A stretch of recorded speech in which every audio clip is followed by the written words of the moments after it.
This week we do a fun little crafty video to create these sawdust and epoxy tea lights. I've got plenty of sawdust and wood shavings in my shop, and I thought there might be a way to use that along with some colored epoxy to make different tea light designs. There were definitely some winners and losers along the way, but it was fun to experiment with different colors and different types of wood shavings to see what we could make. First of all, if your jam is just to buy these things at the Dollar Bush store, so be it. But that's not how we roll here at the TFW. I've got a garbage can full of finer sawdust mixed with some curly hand plane shavings that might work pretty well. I also took some fresh shavings from a piece of red Paduke and pulled out the power plane to collect some finer shavings from this dark piece of Wenge. In all, I've got a variety of sawdust and wood shavings colors and textures to play with. I'll also be using some craft epoxy. This is the same stuff I use to make these wood block LED lights. I'll put a link to that epoxy in the video description.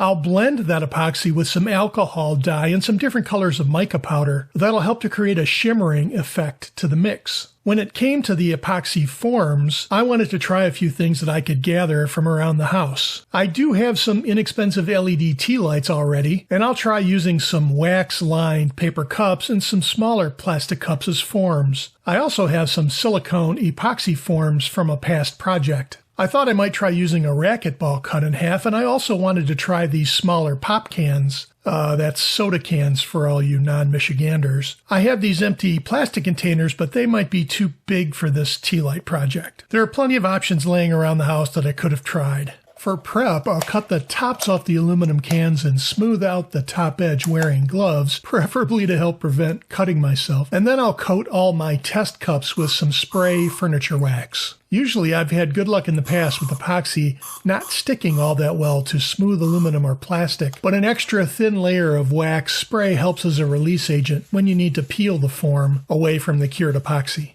I'll need a bigger batch of clear epoxy to work with, and this particular brand is a 1-to-1 mix. After getting measured out and dumped into a larger container, a little mixing stick and a drill help to blend the chemicals, after which I'll pour the mix into smaller cups for coloring and mixing with the sawdust. The pop cans will be a two-step mix, where the first layer is going to be black sawdust on the bottom mixed in with some hardened clear epoxy. I'll add another colored layer after that cures.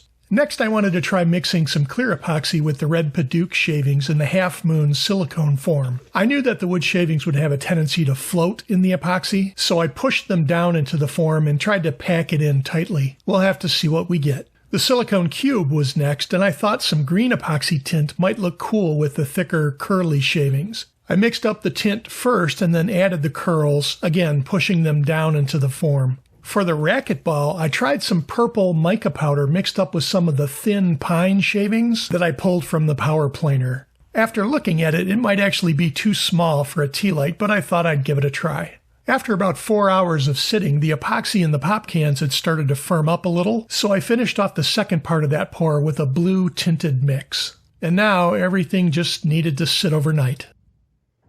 After the forms sat overnight to cure, it felt a little bit like the excitement of an unboxing video to see what we got from our little experiments. The fairy lights were placed there for cinematic ambience because, you know, I'm all about being dramatic when I don't really need to be. But for real, I plan to use those fairy lights in another upcoming holiday lighting project. The Half Moon silicone mold and the red Paduke shavings came out darker than I had hoped for, but they were still pretty cool. It was even more attractive close up. I didn't record the mixing of the fine sawdust with the colored mica powder, but this particular plastic form mixed with purple just came out brown. The smaller one you see on the bottom right in red came out better.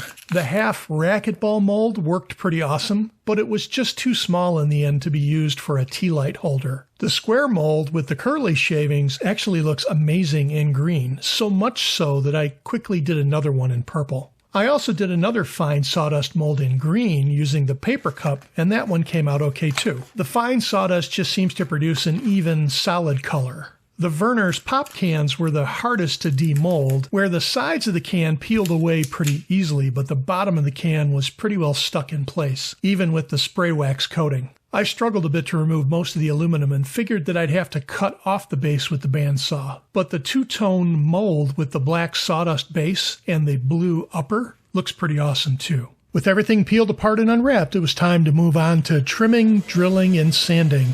And that sounds like a perfect opportunity for a music montage.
I think most of my little experiments came out pretty cool, and I really like the way those paper and plastic cups worked as forms. You could actually make a ton of those custom colored sawdust and mica powder lights for weddings or parties. Hey everybody, thanks for watching. We hope you give us a thumbs up and subscribe to our channel. Take care.